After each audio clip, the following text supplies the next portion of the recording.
Abra comigo a sua Bíblia em Hebreus capítulo 2. Nós vamos conversar hoje sobre o medo. Hebreus capítulo 2.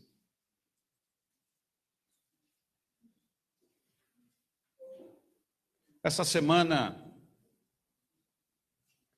foi uma semana difícil. Foi uma semana complicada.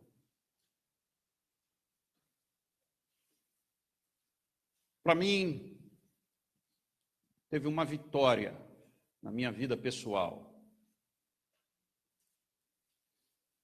O meu orientador do mestrado aceitou o meu trabalho, me parabenizou. Agora, em agosto, nós vamos ter a banca, onde a gente defende. Mas é muito interessante quando a gente conversa sobre o medo, me vem à cabeça algumas coisas. Eu fui um dos últimos a terminar o mestrado. Passei na prova de proficiência em espanhol, na última chance.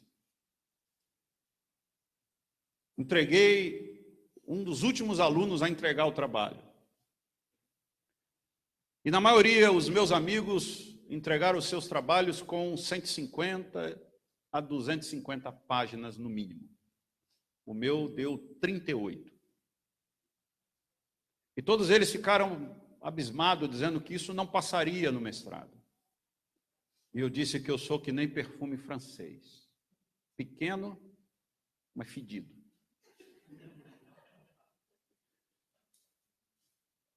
E eu disse a eles brincando que o meu trabalho tem 38 páginas, mas você vai levar o mesmo tempo para ler um livro de 300 páginas, porque nem eu entendi o que eu escrevi. Mas o medo é algo que toma conta da nossa vida sem nós percebermos.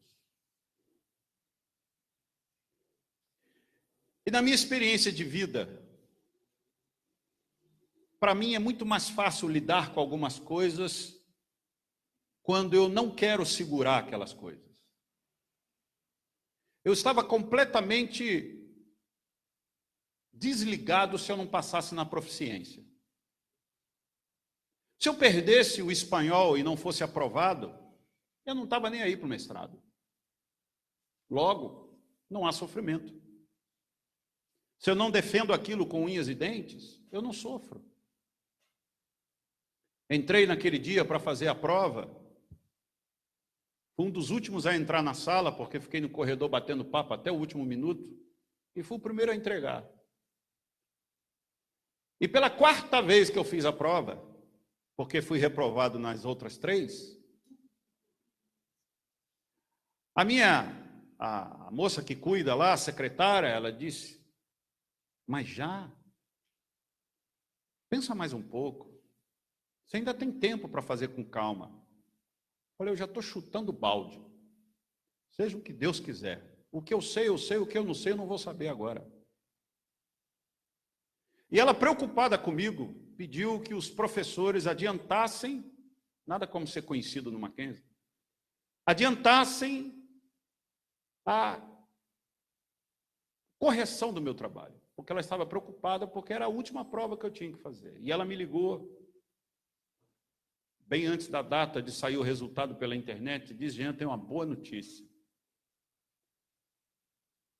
Eu falei, qual? Não fui aprovado? Ela falou, você acha que isso é uma boa notícia? Eu falei, seria, porque eu não teria que fazer o trabalho de conclusão no final. Você foi aprovado. Eu falei, então vou ter que fazer o trabalho de conclusão.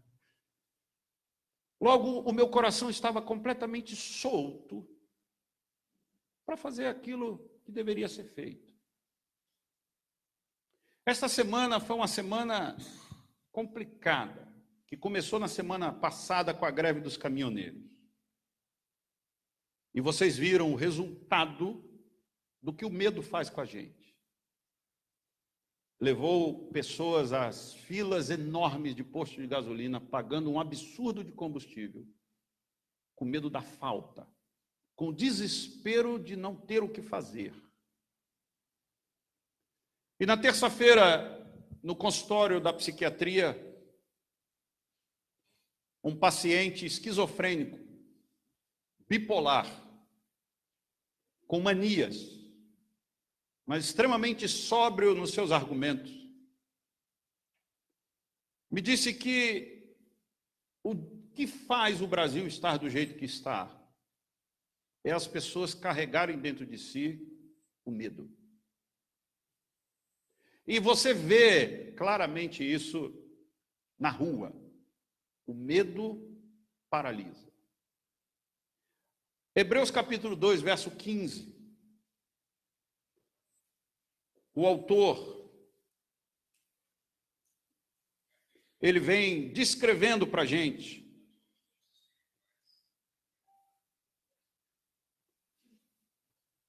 eu vou ler o verso 14 para fazer sentido.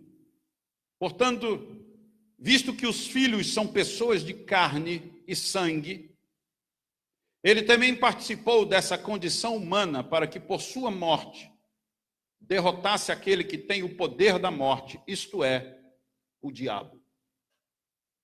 E libertasse aqueles que durante toda a vida estiveram escravizados pelo medo da morte.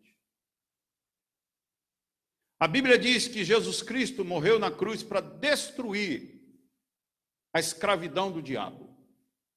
Escravidão essa que vinha por meio do medo. Escravidão essa que vinha pelo terror. Há 4 visões sobre o medo. A sociologia, por exemplo, descreve o medo como uma arma fundamental do controle social. Zygmunt Bauman, um sociólogo falecido, escreve sobre o medo líquido. E diz que sem punição não se impõe o medo. Sem medo não se constrói uma sociedade organizada e ordeira. Logo, para a sociologia, o medo faz parte do sistema. Se você levar tantas multas, tiver tantas pontuações, você perde a carteira. E por medo de perder a carteira, por não ter como trabalhar ou me locomover, ou qualquer outra coisa do qual eu dependo da minha habilitação, eu freio os meus impulsos. Para a sociologia, o medo é importante. Para a psicanálise descreve o medo como uma patologia que é parte de um ego fraco, desestruturado, que traumatizado adquire mecanismos de defesa. E as fobias, que são os medos desconhecidos, como mais de 200 espécies de fobias, e uma das mais conhecidas é claustrofobia, medo de lugar apertado, ou agorafobia, medo de lugar aberto. A psicanálise, então, entende que o medo é um problema que você carrega. Já a filosofia descreve o medo como alguma coisa temerosa em face do desconhecido. Só tem medo quem desconhece. Quem conhece não tem medo. Veja interessante, por exemplo, na biologia, eu que não conheço nada de animais, morro de medo de aranha e de cobra. Mas quem conhece, pega sem nenhum problema. Porque sabe do que ela é capaz e do que ela não é capaz. Assim, então, a filosofia diz que o medo só é possível nas mentes ignorantes. Marco Aurélio, o imperador romano, disse que o medo é apenas uma aflição interna proveniente de algo interno que perturba a nossa consciência por meio de um juízo sobre tal coisa. Você tem um juízo sobre uma coisa e, por conta disso, o medo brota. A teologia não descreve nada a não ser aquilo que é em voga no século XXI, a teologia do medo. Se não der para Deus na igreja, vai dar na farmácia em doença.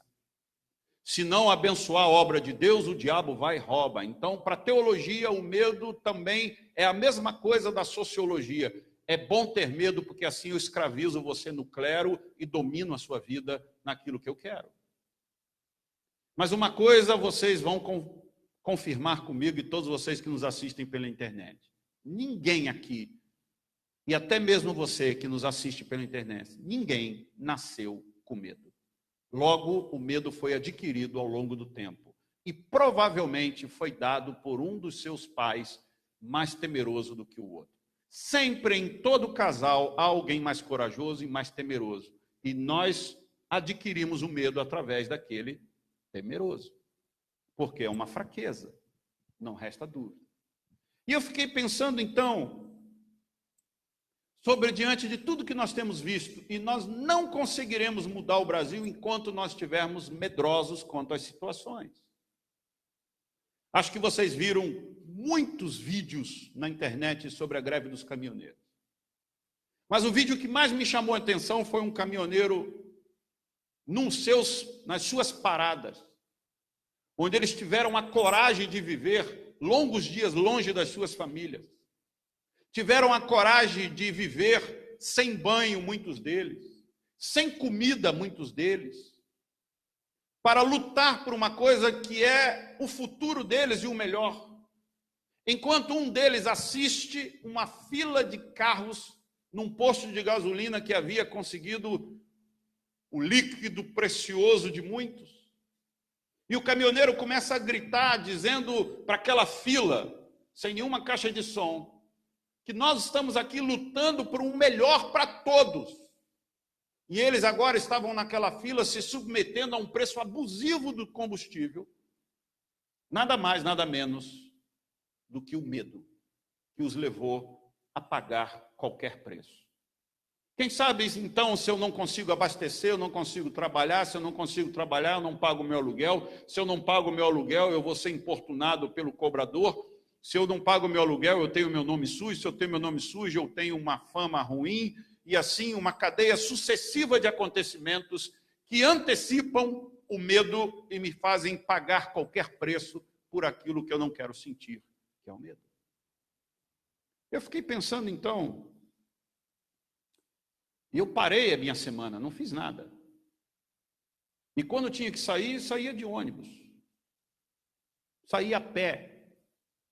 Mas não estava nem aí e não enfrentei fila e não vou enfrentar as filas absurdas e nem preço astronômico para botar combustível. Por quê? Porque eu não estou nem aí. Nem um pouco preocupado. Porque eu já perdi o medo na altura do campeonato. Eu já não estou nem aí para algumas coisas. E eu fiquei pensando que Jesus Cristo, então, enfrenta o maior dilema da sua vida, que é a cruz, para nos libertar do medo, e nós enfrentamos o medo e perdemos para o medo. Pasmem. Pasmem. Eu me encontro com pastores que, desesperados, confidenciam o medo que há se perder o ministério. Medo de quê, se foi Deus que me chamou para o ministério? Pastores que têm paura de irmãos dentro da igreja que possam tomar o seu ministério.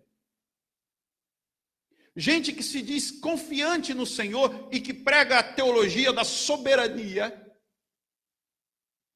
tem medo em reunião de presbitério que um colega detone ou que se levante contra ele. E numa certa feita, numa roda de almoço com esses pastores, eu disse, engraçado, vocês que são os defensores da soberania de Deus, são os primeiros a perderem a soberania na prática e conservarem ela na mente. Eu pensei então, biblicamente, o livro de João, nós lemos o texto junto, foi proposital, 1 João 4,18. João, então, aquele que reclina ao peito de Jesus, ele diz, no amor não há medo. Pelo contrário, o perfeito amor expulsa o medo, porque o medo supõe castigo. Veja alguém que anda com uma vida temerosa se ele não é castigado. No Rio de Janeiro, por exemplo, algumas pessoas que moram nas regiões de risco e de perigo não saem, não compram, não vendem, não passeiam, por conta do quê? Do medo.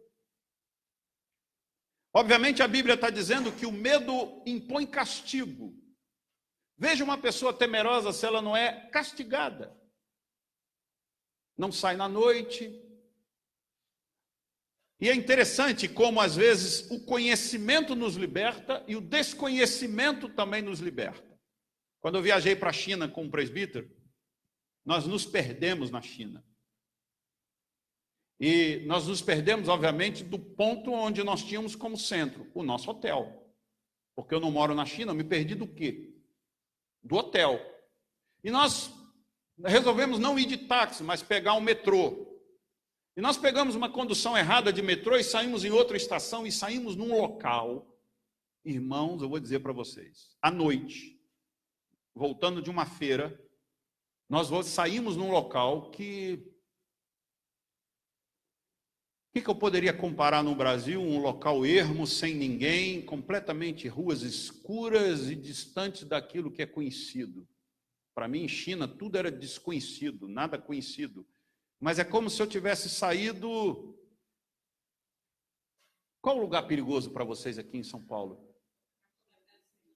Na Cracolândia está cheio de gente. Um local ermo, sem ninguém.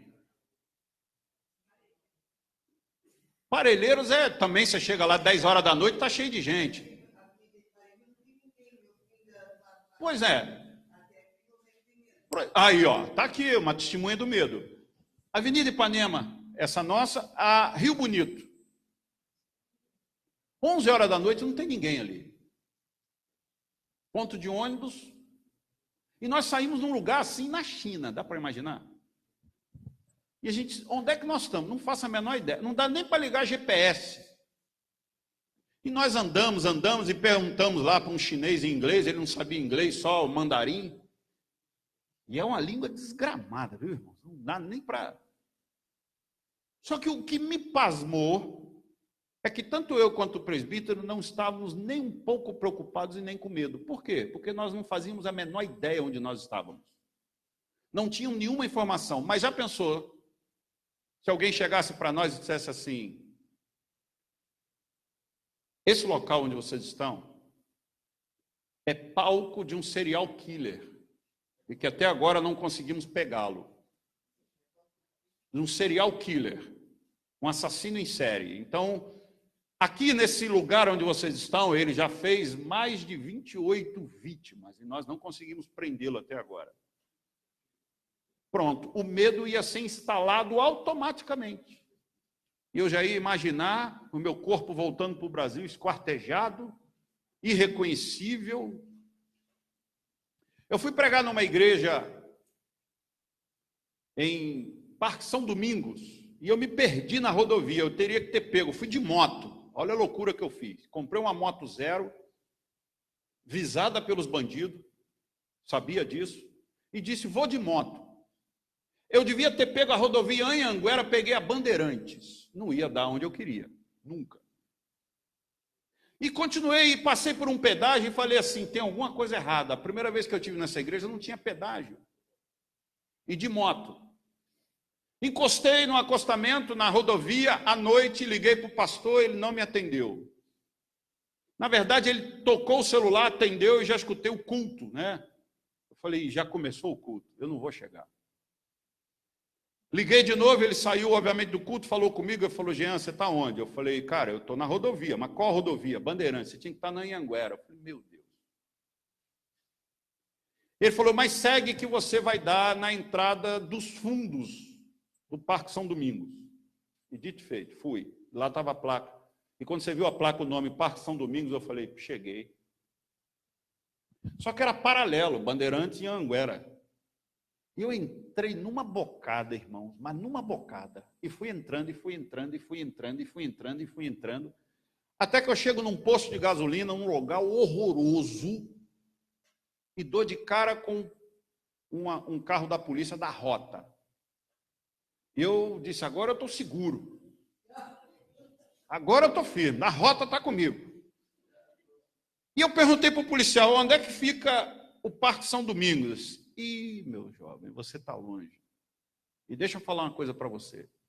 Sai daqui agora, senão você vai perder a sua moto, porque aqui tem muito bandido. O polícia falou isso para mim. Quase que eu disse para ele, mas eu achei que eu estava seguro junto com o senhor, e o senhor...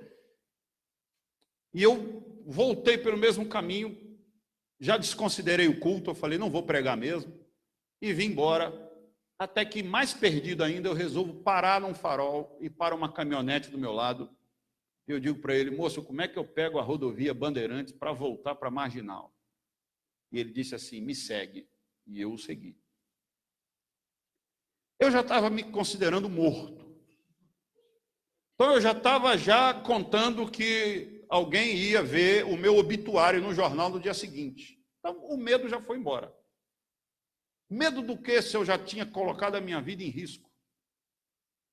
Ela já estava perdida mesmo. E ele foi me conduzindo, e passou dentro de uma comunidade. Eu disse, agora a moto fica. Novinha, irmãos, novinha. Falei, agora a moto fica. E ele passou, e aquela galera na rua, e ele passou com a caminhonete, chegou lá em cima no topo, ele falou, garotão, se você descer aqui, você dá na rodovia. E eu desci, quando eu peguei a rodovia, não precisa nem dizer que eu dei mais de 120 na moto. Cheguei em casa, a minha mulher disse, como é que foi o culto? Eu falei, que culto? Eu me perdi. E a Sandra, não precisa dizer, eu disse, mas você é louco, você, em vez de sair de casa, mulher, eu estava certo, que era a rodovia Bandeirantes, eu vou perguntar o quê? Era Anhanguera. E já estive nessa igreja várias vezes depois disso. O medo, irmãos, nos acompanha no dia a dia. E eu fiquei pensando, 4 coisas para conversar com vocês rapidamente, biblicamente, sobre como a gente pode lidar com isso. João diz que o amor, pelo contrário, o perfeito amor, expulsa o medo, porque o medo supõe e impõe castigo. A primeira coisa que eu pensei é que para vencer o medo a gente precisa estar certo de que Deus é maior. Ponto.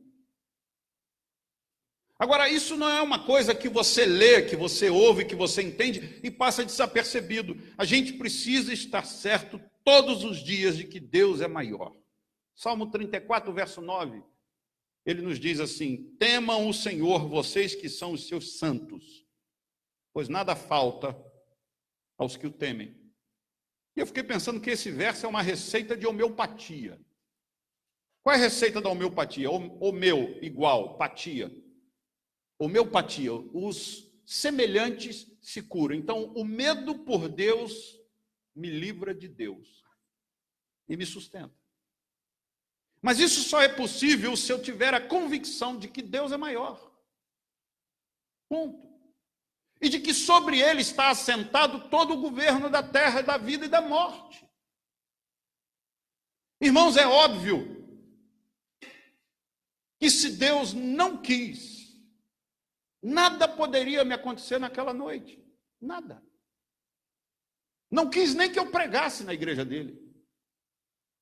Não quis que eu fosse assaltado, que eu fosse morto ou qualquer outra coisa. Ele não quis, porque Deus é maior. É muito interessante quando a gente pensa assim, é muito óbvio para um cristão ouvir dizer Deus é maior. Claro, pastor, que Deus é maior, mas eu quero ver isso na prática, na vida, no dia a dia. Deus é maior quando as contas estão em dia, é muito fácil. Deus é maior quando você mora bem, é muito fácil. Deus é maior quando você volta em segurança, é muito fácil. Quero ver você dizer Deus é maior quando as coisas dão errado. Hebreus 13, verso 6. Podemos, pois, dizer com confiança, o Senhor é o meu ajudador, não temerei o que me podem fazer os homens. Ele termina perguntando, o que podem os homens me fazer? Se Deus é maior, quem que pode ser contra mim? Fala. Se Deus é maior, de quem eu vou ter medo? Quem pode tomar a minha vida de assalto se Deus é maior? Obviamente, irmãos,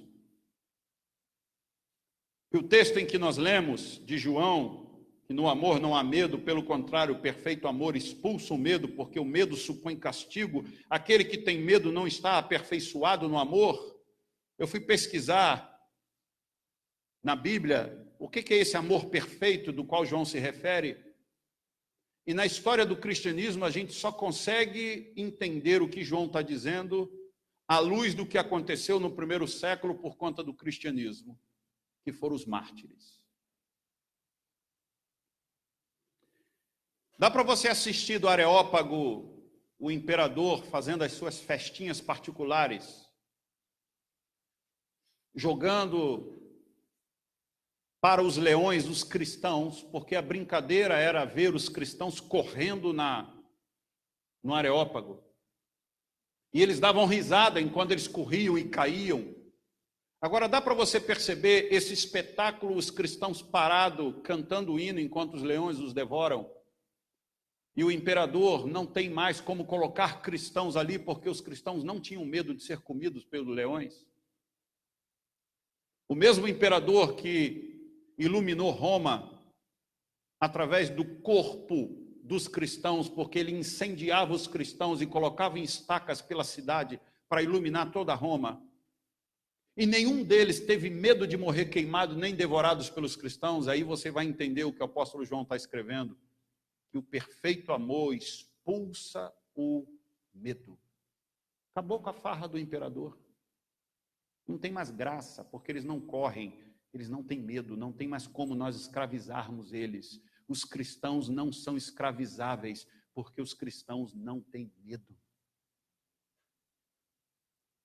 Porque o cristão sabe que Deus é maior. Segunda coisa que eu fiquei pensando e que me veio à mente, é que para vencer o medo eu preciso estar certo de que Deus é soberano. Não é a mesma coisa, pastor? Não na teologia. Deus é maior significa que ninguém está acima ou abaixo.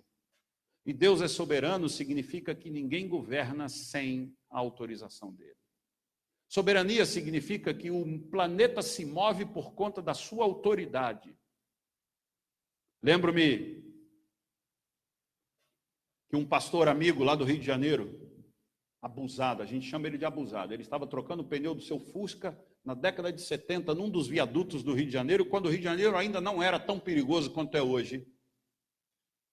E o pastor trocando o pneu do carro, ajoelhado ali, uma arma, um 38, cutuca na nuca.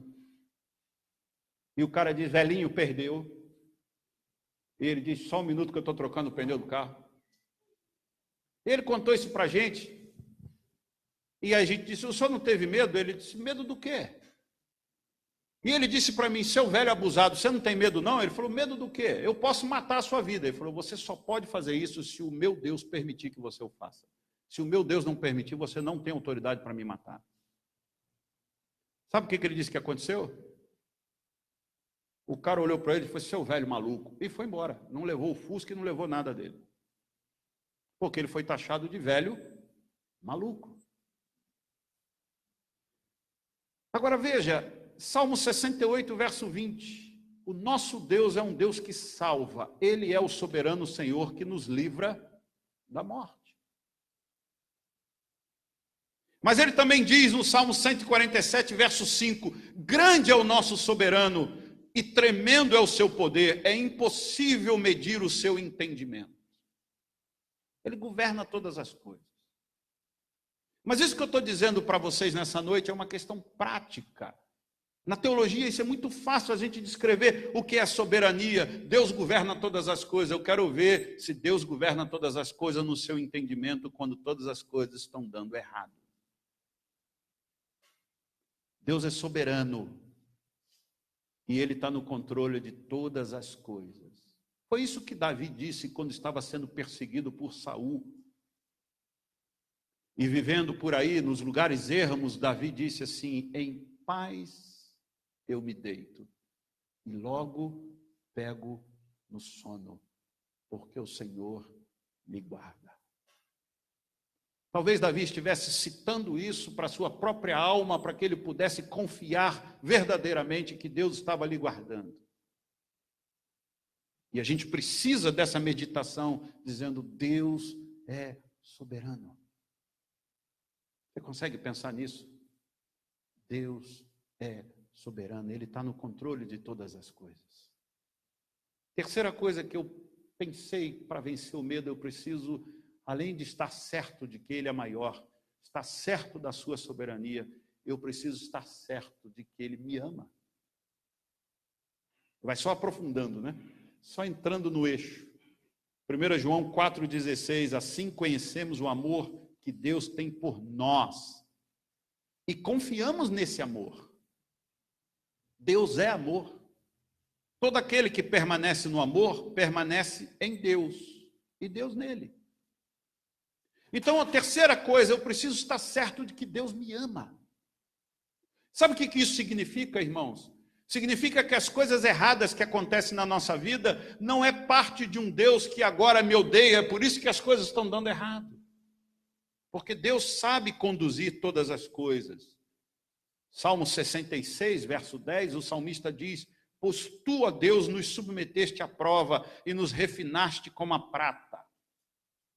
As coisas estão dando errado, eu estou sendo colocado à prova, Deus está refinando a minha vida, sabe por quê? Porque Deus me ama. O cristão funciona desta forma. As coisas não estão exatamente como eu queria que estivesse. Está doloroso, doído, sofrido, está difícil, complexo. Mas Deus me ama. Eu vou sair melhor do outro lado, porque Deus me ama.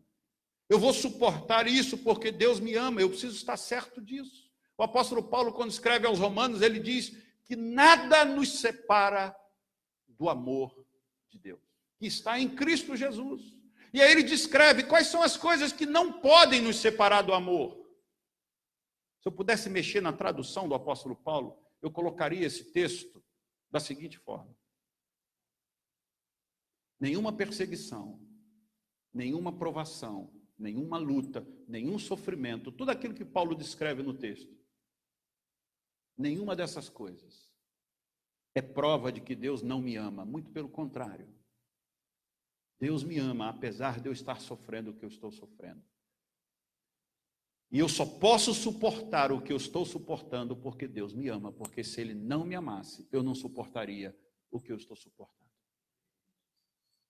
É assim que o cristão lê as coisas da vida, para não viver que nem um medroso covarde. Quarta e última coisa. Além de estar certo de que Ele é maior, está certo da sua soberania, está certo de que Deus me ama, eu preciso estar certo da minha fé. Diz o texto em 1 João 5,4, o que é nascido de Deus vence o mundo, e esta é a vitória que vence o mundo, a nossa fé. E aí eu me amparo em 2 Timóteo, capítulo 1, quando Paulo diz ao menino: por esta causa também sofro, mas não me envergonho, porque sei em quem tenho crido. E estou certo de que Ele é poderoso para guardar o meu depósito até aquele dia. Que depósito que Paulo está falando? O que Paulo depositou em Deus para que Deus o guardasse até aquele dia? A fé. Lembra no texto que ele diz: guardei a fé? A fé. Sabe o que Paulo está dizendo para Timóteo? A minha fé, a fé que me foi dada, eu depositei nele. Eu não depositei no meu patrão, eu não depositei no presidente da República, eu não depositei nos deputados, eu não depositei no sistema, eu não depositei no capitalismo, eu depositei em Deus.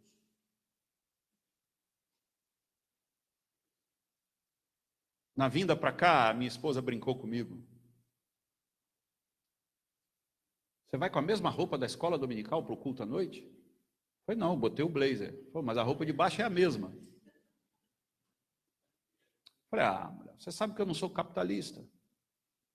Eu tenho uma veiazinha de Karl Marx. O capital não me domina. Minha roupa está cheirosa, não está fedida. Para eu ficar fedido, eu tenho que ficar 3 dias com a mesma roupa. Eu posso usar a camisa 2 vezes. Eu não tenho sovaco. Não sei por quê. Deve ser porque eu passo creme depois do banho. Eu disse assim, eu vou com a mesma roupa, só botei o blazer. Porque nós não estamos num desfile de moda e nós não estamos aqui provando que eu tenho várias roupas diferentes e eu não quero provar nada para ninguém, sabe por quê? Porque eu não tenho medo. Se alguém me perguntar, pastor, o senhor está com a mesma roupa de manhã? Estou. E tomei banho. Mas por causa do medo da opinião dos outros, nós nos escravizamos e gastamos mais do que devemos gastar. É isso que Karl Marx vai dizer, que o capital manda na sua vida. E a opinião dos outros é mais importante do que a sua. Logo, você vive pela crença dos outros, não pela sua. Eu preciso ser bem visto e notado, então eu preciso ter o celular e o carro do último tipo. Senão, o que vão dizer de mim? O que quiserem dizer, porque eu não tenho medo das suas opiniões. Mas quem é medroso? Não, eu não posso ir com a mesma roupa, porque o que vão dizer de mim? O que quiser dizer. Quem é medroso se importa com a opinião dos outros. Mas quem tem convicção da sua fé e sabe, como disse o apóstolo Paulo, eu sei em quem eu tenho crido. O importante é naquilo que eu deposito a minha fé, que é em Deus verdadeiro e não nas opiniões dos outros. Agora, eu dizer isso para você que é um cristão me é muito comum e simples. Porque você, como eu, estamos em crescimento até a estatura de varão perfeito. Duro é você encontrar pastor medroso. Que prega, e é humano, mas prega sobre um Deus do qual ele não vive. Isso é que é difícil. E eu encontro vários. Calma, meu irmão. Jean, eu estou com uma situação na igreja, tem um cara lá querendo me derrubar. Calma, meu irmão. Quem te levou para o ministério não foi a mãe dele, nem a sua, nem a mãe de ninguém, foi Deus. E só Deus te derruba.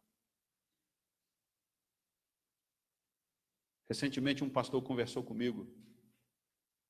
Ele disse assim, você não sabe o que fizeram comigo. A igreja estava crescendo. E tinha uma família complicada naquela igreja. E a liderança ouviu aquela família encrenqueira. A gente devia ter posto aquela família para fora da igreja. Sabe o que fizeram? Me tiraram da igreja. É mesmo? E colocaram você aonde? Não, eu estou em outro ministério, eu estou em outra igreja.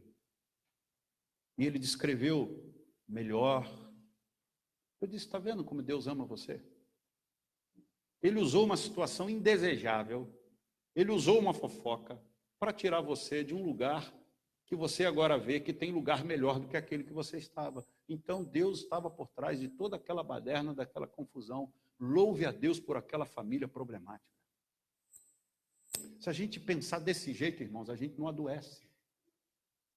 Mas se a gente for dormir toda noite pensando que me subornaram, que acabaram com a minha vida, jogaram nas minhas costas, me traíram, me causaram mal, irmãos, aqueles que estão em Cristo Jesus, ninguém pode causar mal. Nós somos indestrutíveis, inabaláveis. Sabe por quê? Porque o que é nascido de Deus vence o mundo. E essa é a vitória que vence o mundo, a nossa fé. Eu sei em quem tenho crido. E eu sei que Ele é poderoso para fazer o que Ele quer. Que há coisas desconfortáveis na vida? Não tem dúvida. Que há coisas que eu não gosto? Estou certo disso. Que há coisas que tentam me paralisar, me amedrontar? Também sei. Mas se eu focar nessas 4 coisas que eu descrevi para vocês, nós venceremos, porque em Cristo Jesus tudo já está completo, porque Ele já levou na cruz todo o nosso problema. Curva a sua fronte.